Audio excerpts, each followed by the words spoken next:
எனக்கு ஒரு ஊழியக்காரர் சொல்லி கொடுத்தாரு. இது முதல் 1 மணி நேரம் காலையில நீங்க ஃபர்ஸ்ட் 1 hour கர்த்தர் கையில கொடுத்துடணும். முதல் 1 மணி நேரம் நீங்க எப்ப எழுந்திருப்பீங்களோ அந்த முதல் 1 மணி நேரம் யார் கையில கொடுக்கணும்? கர்த்தர் கையில கொடுத்துடணும். உட்கார்ந்து சோதனம் பண்ணுவீங்களோ, துதிப்பீங்களோ, பாட்டு பாடுவீங்களோ, பைபிள் வாசிப்பீங்களோ, ஃபர்ஸ்ட் 1 hour அந்த 1 hour நீங்க கர்த்தர்கிட்ட கொடுத்து பாருங்க. அந்த 1 hourல நீங்க என்ன துதிக்கிறீங்களோ, என்ன சோதனம் பண்றீங்களோ, என்ன வேதவசனம் வாசிக்கிறீங்களோ, அது நாள் முழுவதும் உங்க மைண்ட்ல ஓடிட்டே இருக்கும். இதுதான் தேவனோட சஞ்சரிக்கிற அனுபவத்துக்கான ஃபர்ஸ்ட் ஸ்டார்டிங் பாயிண்ட். இதை நீங்க செஞ்சு பாத்தீங்கன்னா தெரியும். நம்ம ஊர்ல எல்லாம் ரொம்ப சிம்பிளா சொன்ன விஷயம் தான். காலையில எழுந்திருச்சு நல்லா படியும்பாங்க. எதுக்காக படிக்கணும்? படிச்சா அது அப்படியே மனசுல பதியும் அப்படின்னு சொல்லி கொடுத்தாங்க.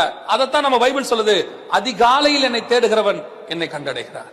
இது ஆண்டவர் சொல்லி கொடுத்ததுதான். ஃபர்ஸ்ட் 1 hour கர்த்தர் கையில கொடுத்துருங்க.